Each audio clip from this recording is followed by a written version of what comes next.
우리 잘 나오셨습니다. 우리 옆에 계신 분들하고 인사하겠습니다. 얼굴만 봐도 행복합니다. 행복합니다. 네, 우리 한 번 더 인사하겠습니다. 예수님 때문에 행복합니다. 행복합니다.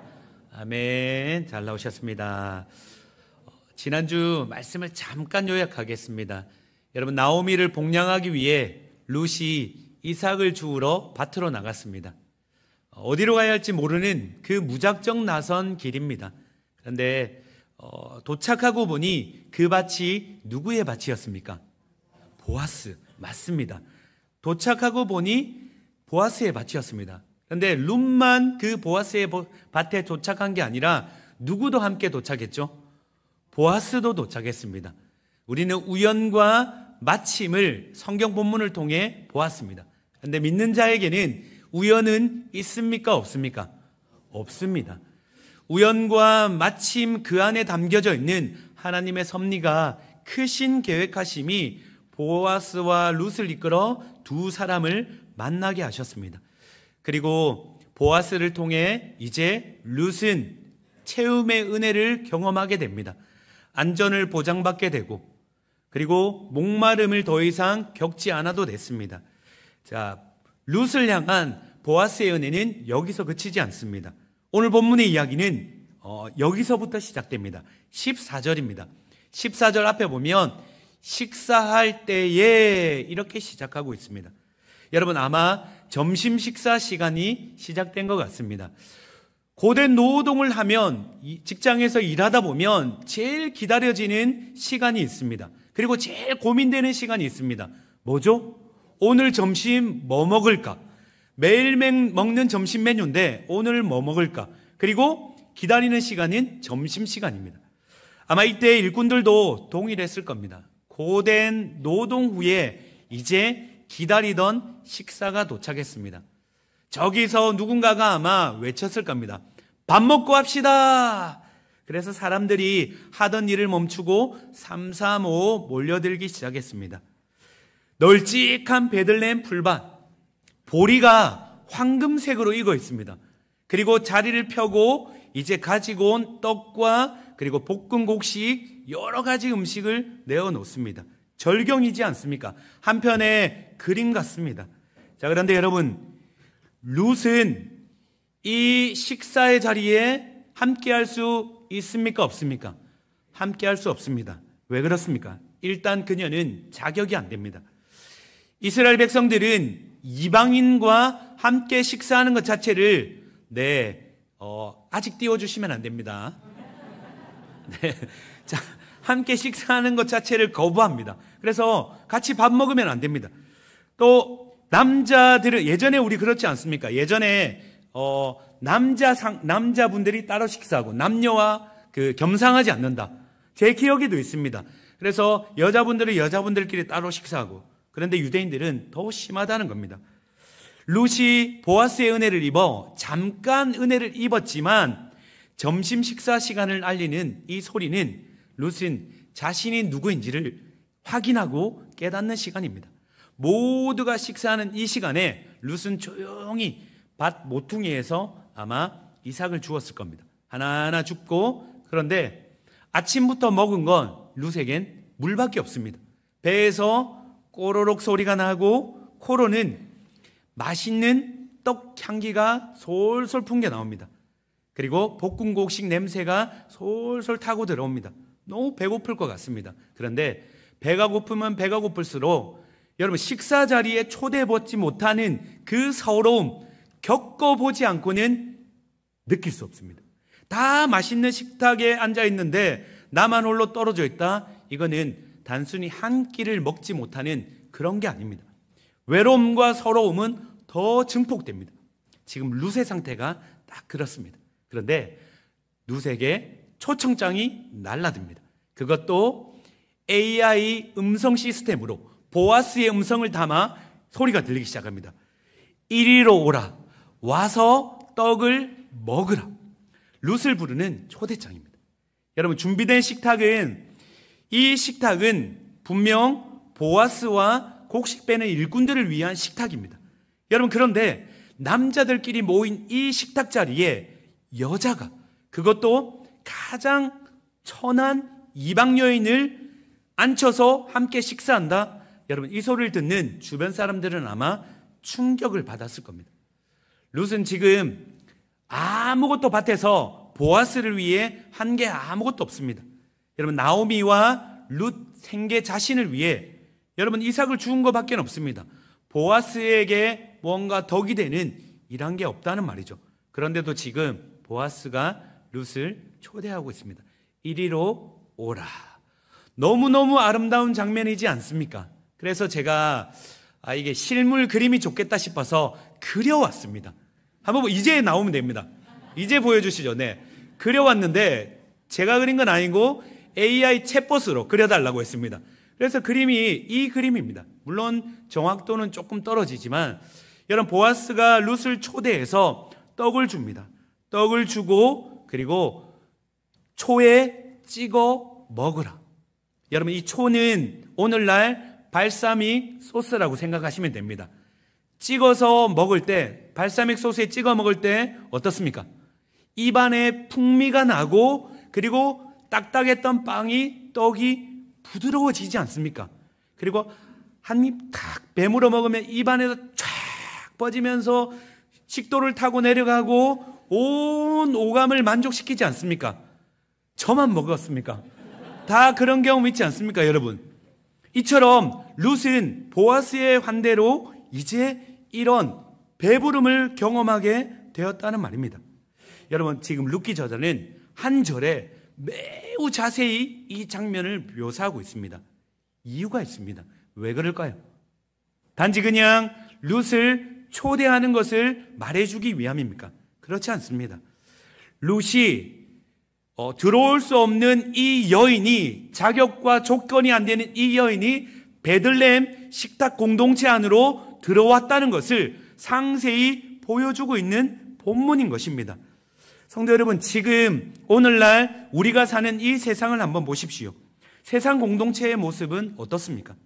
눈에 보이는 장벽과 보이지 않는 장벽들이 사람과 사람 사이를 가로막고 있습니다. 페루 리마에 가면 높이가 3m, 그리고 길이가 10km 되는 콘크리트 벽이 있습니다. 이 벽은 수치의 벽으로 불려집니다. 한번 보여주시죠, 사진. 이 벽입니다. 여러분, 높은 벽을 중심에 두고 저기 건너편에 보이는 곳은 부촌입니다. 부자인 사람들이 살고 있습니다. 그리고 반대편에는 빈민들이 살고 있습니다. 여러분, 이 벽을 가운데 두고 신분을 나누고 있습니다. 너희들은 이쪽으로 넘어오지 말라고 경계의 벽을 세우고 있다는 것입니다. 여러분, 세상은 인종, 피부색, 그리고 지역, 출신, 끊임없이 신분을 나눕니다. 어느 곳을 가든지 차별이 존재합니다. 그리고 그 차별 가운데서 서로 분열하고 대립합니다. 경영자와 노동자가 대립하고, 부한자와 가난한 자가, 그리고 갑과 을이 끊임없이 대립합니다. 갑은 을을 핍박합니다. 보이지 않는 이 벽들 가운데 여러분, 지금 우리가 이 세상 가운데서 수많은 벽을 마주하고 있다는 것이죠. 우리도 모르게 누군가를 차별하고 또 누군가로부터 우리가 차별을 당하기도 하고, 여러분, 이 보이지 않는 벽들 그리고 보이는 이 경계들을 무엇으로 허물 수 있겠습니까? 세상의 탁월한 지도자, 강대국 결코 이 벽들을 허물 수 없습니다. 그러나 성도 여러분, 이 벽을 허물 수 있는 유일한 길이 하나가 있습니다. 복음이 임하면, 예수 그리스도가 십자가 은혜로 임하면 어떤 막힘담도 허물어질 줄 믿습니다. 에베소서 2장 14절은 이렇게 우리에게 설명하고 있습니다. 에베소서 2장 14절. 그는 우리의 화평이신지라 둘로 하나를 만드사 원수된 것 곧 중간에 막힌 담을 자기 육체로 허시고. 여러분, 이 땅 가운데 우리의 화평이 어디에 있습니까? 예수 안에 있다는 말입니다.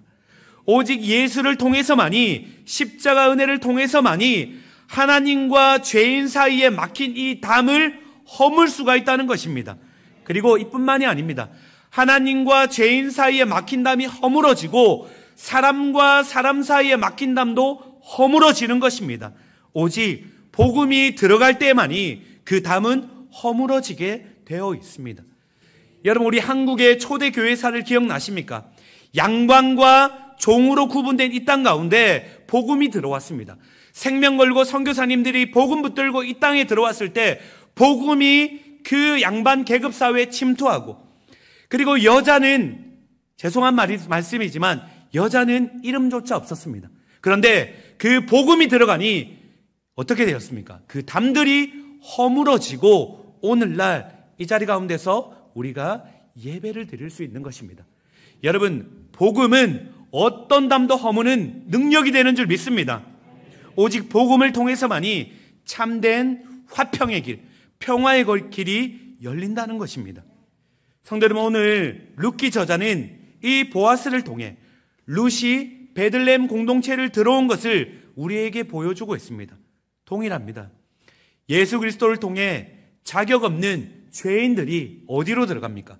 하나님 나라 공동체로 들어오게 되었다는 것을 이 본문을 통해 우리에게 알려주고 있습니다. 여러분, 2장 14절 후반부에는 우리가 주목해야 될 단어가 있습니다. 이 부분입니다. 룻이 배불리 먹고 남았더라. 여러분, 부족함 없고 차고 넘치는 충만을 지금 룻이 경험하고 있습니다. 여러분, 저는 이것이 하나님 나라의 공동체의 특징이라고 말씀드리고 싶습니다. 여러분, 룻이 언제 이런 배부름을 경험한 적이 있습니까? 그녀는 항상 줄여 있습니다. 불안합니다. 미래에 대한 걱정이 가득합니다. 바닥 인생입니다. 바닥 인생. 이삭 줍기는 말이 좋아 이삭 줍기지 거지입니다. 거지. 바닥 인생, 텅 빈 인생, 거지 인생. 그런데 인생 처음으로 지금 체험을 경험하고 있습니다. 어떻게 해요? 베들레헴 들판에서 만난 한 사람 보아스 때문입니다. 보아스를 통해 보아스를 만나니 충만을 경험하다라는 것이죠. 여러분, 우리는 이 장면을 보면서 구약의 룻기의 2장 14절 먹고 배부르고 남았더라, 이 장면을 보면서 자연스럽게 신약에서 연상되는 한 장면이 있습니다. 어떤 사건입니까? 오병이요. 그렇습니다. 마태복음 14장 20절 말씀입니다. 예수님께서 보리떡 5개와 물고기 2마리로 허기진 영혼들을 먹이시고 난 후에 마태복음 기자가 이렇게 기록했습니다. 다 배불리 먹고 남은 조각을 12바구니에 차게 거두었더라. 다 배불리 먹었습니다. 누구는 먹고 힘이 없는 자는 못 먹고, 힘이 있는 강한 자는 먹고 배부르게 먹고, 뺏고 빼앗기는 것이 아니라 한 명도 남김없이 다 배부르게 먹었답니다. 여러분, 어떻게 이런 일이 일어날 수 있습니까? 세상에는 일어날 수 없는 일입니다. 세상의 부는 20%가 세상 전부의 거의 대부분의 부를 다 가지고 있다 말합니다. 강한 사람이 계속 약한 자 것을 빼앗는 것이 세상 이치입니다. 하지만 지금 하나님 나라 공동체인 이 예수님이 이루신 이 일에서는 다 배불리 먹었다는 것입니다. 여러분, 이것이 주님의 일하심입니다. 풍성하게 흘러넘치는 주님의 역사하심입니다. 여러분, 예수님은 오늘도 이 풍성한 식탁의 자리에 우리를 초대하고 계십니다. 영혼이 배고프고 목마른 이들을 부르십니다. 이리로 오라. 와서 먹고 마시라고 말합니다. 무엇을요? 자신의 몸과 피를 먹고 마시라고 말합니다. 자격, 조건 없습니다. 잘난 사람, 못난 사람 아무 상관없습니다. 아무것도 필요 없습니다. 예수님의 초대에 응하시기만 하면 됩니다. 이사야 55장 1절, 우리 같이 한 목소리로 우리 같이 읽도록 하겠습니다. 오호라 너희 모든 목마른 자들아,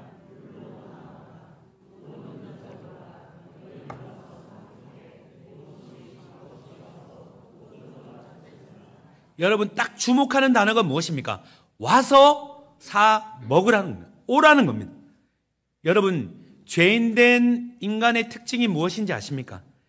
그 안에는 채울 수 없는 영혼의 주림이 있습니다. 마셔도 마셔도 먹어도 먹어도 목마름이 있습니다. 지금 TV만 틀면 끊임없이 먹방이 나옵니다. 먹방이. 여러분, 먹는 게 뭐길래 왜 그렇게 먹방을 보여주는 걸까요?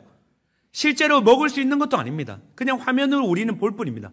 그만큼 우리 영혼 안에 허기짐이 있다는 말이죠. 여행 유튜브가 인기입니다.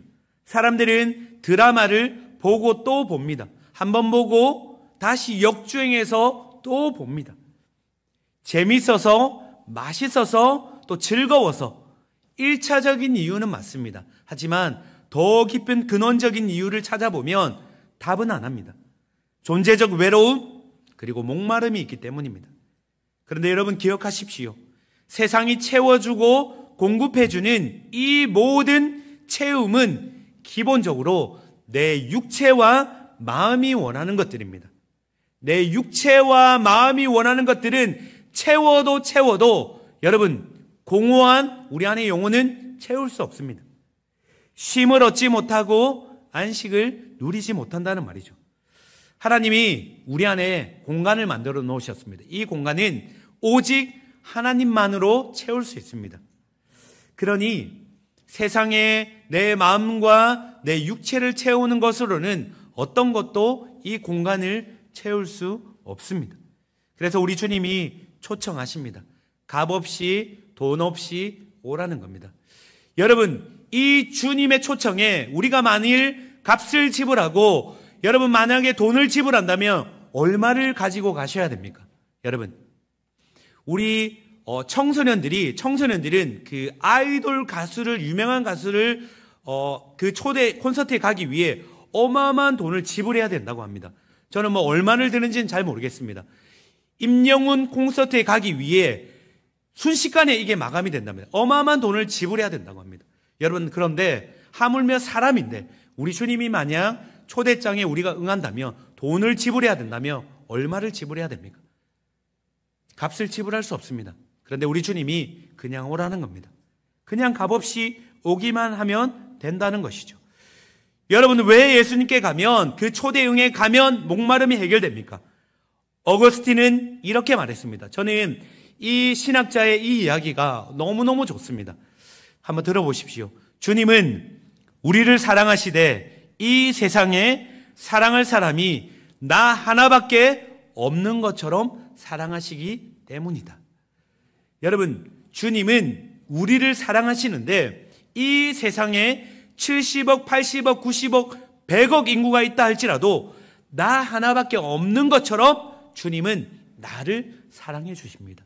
그리고 당신의 은혜를 부어주십니다. 여러분, 그러니 우리의 목마름과 비교할 수 없는 하나님의 크신 사랑이 압도하여 우리를 채운다는 말입니다. 그래서 우리는 고백할 수 있는 것입니다. 주님, 그래서 내 영혼 예수로 충분합니다. 더하거나 덧붙일 필요가 없다는 말이죠. 예전에 부산에 있는 교회를 섬길 때 일입니다. 새가족부를 맡아 이제 섬기다 보니 1년에 수백 명의 청년들이 이제 그 새가족을 찾아 밀려왔습니다. 뭐 별의별 새가족들이 많았습니다. 그 중에는 대순진리교 이단에 빠져 이제 임원이 되었다가 하나님의 은혜 가운데 이제 전도되어 온 영혼도 있었고, 그리고 본인이 미국에 이제 나사에 근무했다가 그리고 한국의 안식년을 맞아서 왔다는 청년도 있었습니다. 알고 보니 사기였습니다. 뭐 이런 청년도 있고 별의별 청년들이 많았습니다. 수없이 많은 청년들을 받으며 그들을 이제 대하고 복음을 전하는 가운데 공통점이 하나 있었습니다. 모두가 다 목마른 인생이더라는 겁니다. 무엇을 찾아 헤매는데 그 안에 딱 한 가지 본질은 목마르더라는 것입니다. 그 세 가족 중에 기억나는 한 청년이 있습니다. 이 청년은 딱 한눈에 봐도 외모 자체가 너무 범상치 않습니다. 덩치도 있었고, 그리고 일단 머리도 스포츠형입니다. 그래서 딱 보기에 눈빛도 굉장히 이렇게 분노에 차 있는, 딱 한눈에 봐도 범상치 않은 외모였습니다. 그리고 온몸으로 풍기는 그 뉘앙스가 있습니다. 나는 안 믿어. 무슨 말을 해도 안 믿어. 그런데 이 친구가 누군가의 전도로 교회를 온 것입니다. 그래서 이제 딱 앉아 있는데 제가 그 테이블에 앉아서 이제 복음을 전합니다. 그런데 앉아 있는 태도를 보면 알지 않습니까? 앉아 있는 태도를 보면 복음을 받아들이겠구나, 아니면 이 친구는 거부하는구나.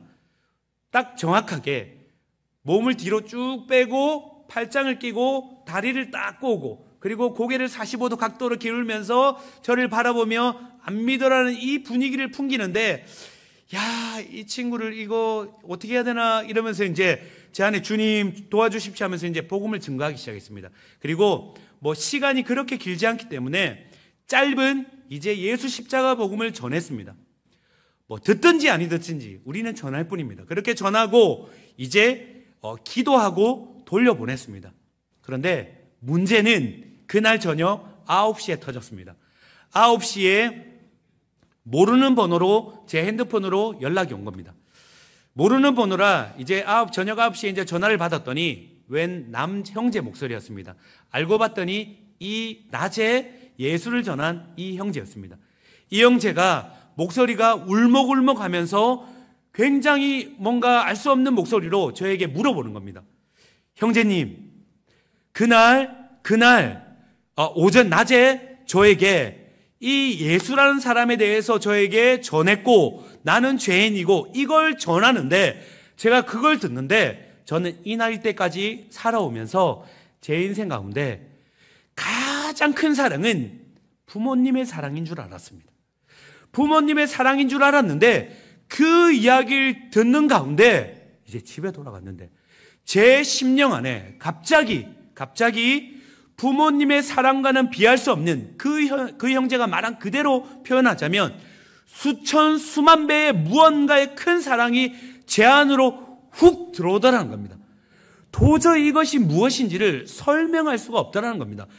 그 시간 동안 본인이 끙끙거리며 그 사랑이 무엇인지 그러면서 제 전화번호를 물어 찾아서 전화했습니다. 형제님, 이게 도대체 무엇입니까? 이게 제 안에 찾아온 것이 무엇입니까? 그러면서 울면서 이야기하는데 정확하게 그때 제가 이야기해 줬습니다. 여러분, 무엇입니까? 이 형제가 만난 것이 무엇입니까? 그 순간 복음을 전하는 가운데 성령이 역사하사 그 심령 안에 찾아 들어가 예수를 믿게 하며 그 심령 안에 찾아온 사랑 무엇입니까? 예수 십자가 사랑인 줄 믿습니다. 그리고 그 형제는 그 이후부터 달라졌습니다. 예수 잘 믿고 교회에서 예수 잘 믿는 자매 만나 그렇게 행복하게 살았더라. 이렇게 행복하게 살았습니다. 여러분, 예수를 몰랐던 영혼이 예수를 만나니 이해되지 않는 겁니다. 세상의 사랑이 전부인 줄 알았는데 그 사랑과 비할 수 없는 수천 수만 배의 그 사랑이 들어오더라는 겁니다. 목마름이 해갈되더라는 것입니다. 여러분, 약속된 성경의 말씀 보십시오. 성경이 이렇게 약속하고 있습니다. 요한복음 4장 14절, 요한복음 6장 35절, 요한복음 7장 35절, 37절 동일하게 말씀하시는 우리 주님의 말씀입니다. 내가 주는 물을 마시는 자는 영원히 목마르지 아니하리니 나를 믿는 자는 영원히 목마르지 아니하리니 누구든지 목마른 자는 내게로 와서 마시라. 여러분, 와서 마시라는 겁니다. 여러분, 그런데 기억하십시오. 누가 예수님께 갈 수 있습니까? 요한복음 7장 37절에 내가 목마른 영혼인 줄 아는 사람이 여러분 예수께 갈 수 있습니다. 세상 죄인들은 자신이 목마른 영혼임을 깨닫지 못합니다. 그래서 목마르지 않다 생각하니 허탄한 것에 빠져 자꾸만 그렇게 달려갑니다. 여러분, 내가 목마른 영혼이고 내 인생 목마른 인생임을 깨닫는 것이 우리 주님의 은혜인 줄 믿으시기 바랍니다. 여러분, 그 영혼은, 목마른 영혼은 주님께 가셔야 됩니다. 세상 어떤 것도 채울 수 없습니다. 주님께 가면 우리 주님과의 인격적인 교제를 통해 생명이 부어지니 여러분, 목마름이 해갈됩니다. 룻은 보아스의 초대 앞에 응한 것밖에 없습니다. 그런데 계속 채워지는 은혜를 경험했습니다. 여러분, 그처럼 우리도 보아스이신 예수 만나면, 그분을 깊이 만나면 그분의 생명이 들어오니 여러분, 우리는 이제는 더 이상 부족함이 없는, 예수는 나의 목자시니 내게 부족함이 없으리로다, 이 고백이 나온다는 말입니다. 여러분, 바라기는 이 부족함 없는 채워짐의 은혜가 우리 평안교회 가운데, 우리 성도님들 가운데 가득가득 부어지시기를 주님의 이름으로 축원합니다. 여러분, 다시 15절과 16절 우리 오늘 본문 보겠습니다. 룻을 향한 보아스의 은혜는 끝이 안 났습니다. 아직도 끝이 안 납니다. 보아스가 일꾼들에게 이제 16절, 15절 이렇게 명령합니다. 룻이 곡식단 사이에서 이삭을 주울 때 책망하지 마라, 꾸짖지 마라. 그리고 곡식단에서 조금씩 뽑아서 이제 땅에 버려두라는 것입니다. 여러분, 왜 보아스가 룻을 위해 이렇게 말하는 것일까요? 혹시나 많이 떨어뜨리면 룻이 눈치를 챌까 싶어서 그렇습니다. 나를 동정하나, 나를 동정해서 일어나. 룻의 자존심을 보아스가 지켜주고 있는 것이죠. 끊임없이 지금 보아스는 룻을 향해 은혜를 베풀고 그 마음을 보듬어주고 그리고 배려하며 계속 보호해주고 있습니다. 여러분, 룻에게는, 받아들이는 룻에게는 은혜입니다. 분명 은혜 맞습니다. 감당할 수 없는 은혜입니다. 그런데 저는 이 본문을 통해 한번 보아스의 입장에서 한번 생각해 보고 싶습니다. 여러분, 보아스가 룻을 향해 어떻게 이런 환대와 은혜를 베풀 수가 있습니까? 이유가 무엇일까요? 여러분, 세상에 이런 친절이 어디 있습니까? 세상에 볼 수 없는 친절 아닙니까? 어떻게 이런 일이 일어날 수 있습니까? 1번, 룻이 너무 예뻐 한눈에 반했다. 2번, 무언가 또 다른 이유가 있다. 물론 지난주에 우리는 보아스가 룻이 했던, 나오미에게 했던 그 은혜를 무엇인지를 알았습니다. 이것이 이유가 있습니다. 그러나 또 다른 이유가 하나 더 있습니다. 그 답은 마태복음 1장 5절에 기록되어 있습니다. 우리 마태복음 1장 5절 우리 같이 한번 읽겠습니다. 살몬은 라합에게서 보아스를 낳고. 여러분, 보아스의 어머니가 누구입니까? 라합입니다. 라합. 여러분, 라합이 누구인지 우리는 너무 잘 알고 있습니다. 그녀는 여리고에 거주했던 기생입니다. 말이 좋아 기생이지, 여러분 좀 더 정확한 표현을 빌자면 이방 여인, 이방 창기입니다. 몸 파는 창기입니다. 여호수아 2장에 보면 이스라엘 백성들이 정탐꾼 2명을 이제 여리고성에 보냅니다. 그때 라합을 만나게 된 것이죠. 그리고 라합이 이 두 정탐꾼을 숨겨줍니다. 그 숨겨준 그 일을 계기로 이제 라합 가정이 이스라엘 하나님의 은혜를 입어 구원받게 됩니다. 그리고 여러분, 공교롭게도 성경에는 기록되어 있지 않지만 두 정탐꾼 중에 한 명이 살몬이라고 학자들은 대부분 지지합니다. 그 정탐꾼 중에 한 명인 살몬이 라합과 이제 결혼하게 된 것입니다. 여러분, 이 살몬의 집안이 어떤 집안인지 아십니까? 살몬의 아버지가 나손입니다. 나손은 민수기에 보면 유다 지파의 최고 지도자입니다. 수십만 명을 이끄는 지도자였습니다.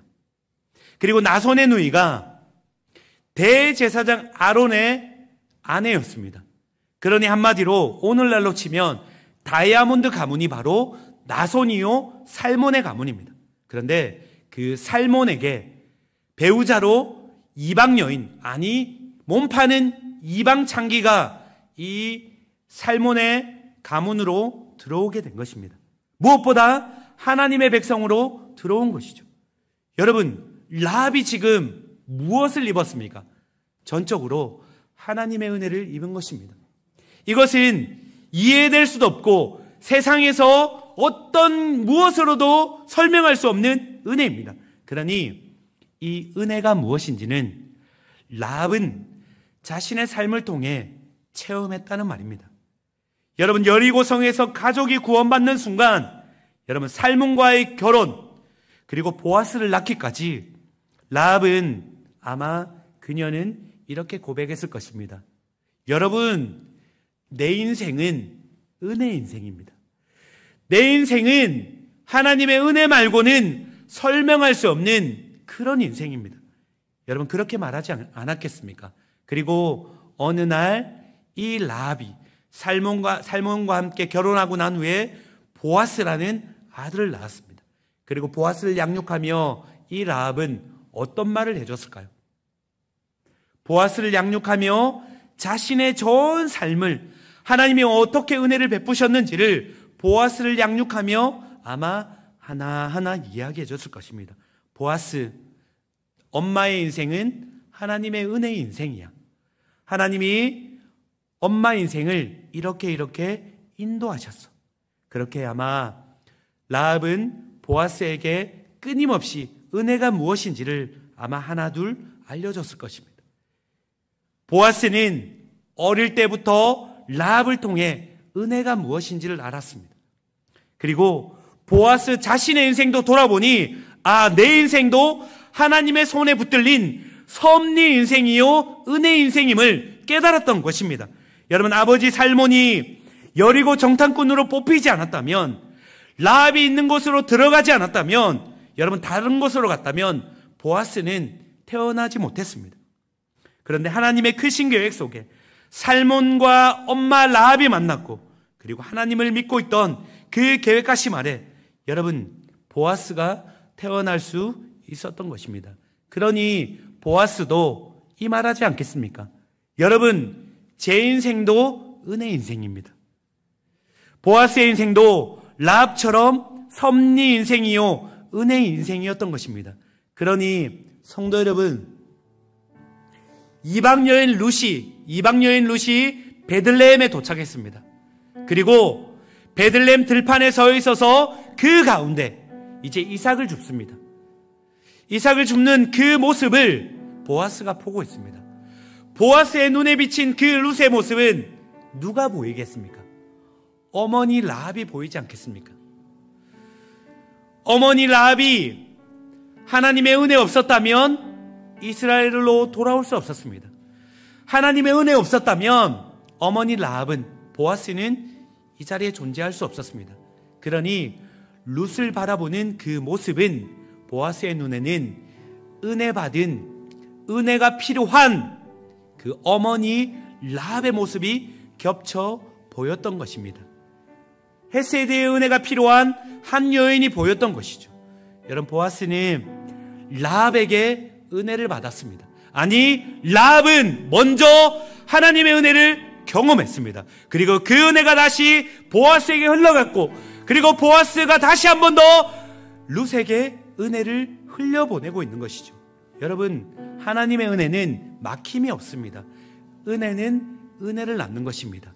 그리고 다시 그 은혜가 다시 은혜를 낳는다는 말입니다. 성도 여러분, 가만히 한번 우리 자신을 돌아보십시오. 우리가 누구입니까? 다 얼굴도 다르고 성별도 다르고 사는 곳도 다릅니다. 그러나 정확하게 우리는 모두가 동일합니다. 코끝에 호흡 하나 멈추면 끝나는 인생이 바로 저와 여러분의 인생입니다. 여러분, 이 호흡 붙들고 계시는 분이 누구십니까? 우리가 호흡하는 거 아닙니다. 우리 몸이 건강해서 호흡하는 거 아닙니다. 자다가도 주님이 코에 손 하나만 갖다 대도 여러분, 우리는 우리 인생 이제 끝내야 되는 인생입니다. 그런데 우리는 우리 잘난 맛에, 우리 무언가 가진 것처럼 그런 인생으로 여러분, 우리 하나님의 은혜를 잊을 때가 많지 않습니까? 저와 여러분은 주님의 은혜로 이 자리에 서 있는 인생입니다. 이 자리에 있게 된 인생입니다. 우리 힘으로 아무도 여러분 이 자리에 올 수 없습니다. 예수께서 십자가에서 당신의 몸을 찢으시며 우리를 구원해 내셨기 때문에, 그 은혜 때문에 우리가 여기 있는 거 아닙니까?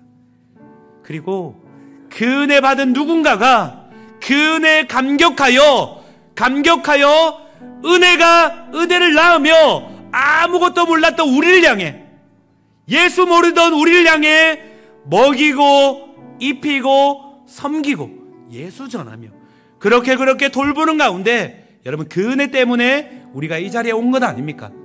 우리가 이 자리에 온 건 여러분 누군가 십자가 은혜 받은 그 은혜가 우리를 이 자리에 은혜로 낳아 우리가 이 자리에 오게 된 것입니다. 성도 여러분, 셀 대신방을 하면서 성도님들의 한 분 한 분 교회에 오게 된 이야기, 예수 믿게 된 이야기를 들으며 얼마나 감동이 된 줄 모르겠습니다. 주님을 몰랐던 인생이 우리 평안교회 인도돼요. 먼저 예수 믿은 자가 그 은혜에 감격하여 은혜로 누군가를 먹이고 입히고 돌보며 여러분 세상이 줄 수 없는 세상이 놀랄 일입니다. 그런데 먹이고 입히고 그 은혜 받은 은혜 감격하니 그냥 은혜를 흘려보내는 겁니다. 그런데 어느 순간 이 셀원이 또 받은 은혜를 누군가에게 흘려보내고 있더라는 것입니다. 은혜가 은혜를 나타나는 것입니다. 여러분 하나님 나라는 이렇게 흘러가는 것입니다. 우리는 하나님이 우리를 은혜에게 주신 이유는 우리는 은혜의 고인물로 그렇게 남한 은혜를 끌어안고 그렇게 살아가는 인생 되라고 우리를 부르신 거 아닙니다. 은혜를 흘려보내는 통로로 여러분 우리가 무언가 가진 거 없어도 괜찮습니다. 예수 복음 붙들면 주님이 성령님이 깨닫게 해주시면 생각나게 해주시는 영혼이 있다면 전화 한 통만 해주셔도 괜찮습니다. 그냥 당신이 생각났습니다. 제가 기도해 줄게요. 그냥 제가 당신에게 식사 한 끼 대접하고 싶습니다. 그냥 우리 주님이 생각나게 해주셨습니다. 그 가운데 은혜가 놀랍게도 은혜를 낳는 역사가 일어날 줄 믿습니다.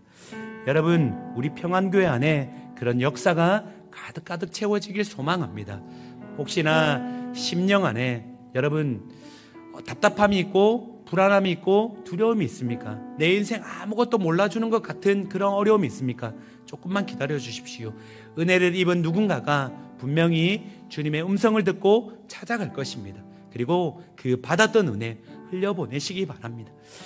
우리 주 예수 그리스도의 은혜와 하나님의 무한하신 사랑과 성령의 교통교제 충만하심이 주님의 은혜 없이는 코의 호흡조차 마음대로 할 수 없는 연약한 죄인의 인생임을 깨닫게 하시고 그래서 주님의 은혜를 붙들며 한 발 한 발 믿음의 길을 걸어가는 가운데 은혜의 고인물이 아니라 은혜를 흘려보내는 은혜의 축복의 통로 되기를 소원하는 이 자리에 있는 모든 이들의 머리 위에 이제로부터 영원토록 있을지어다.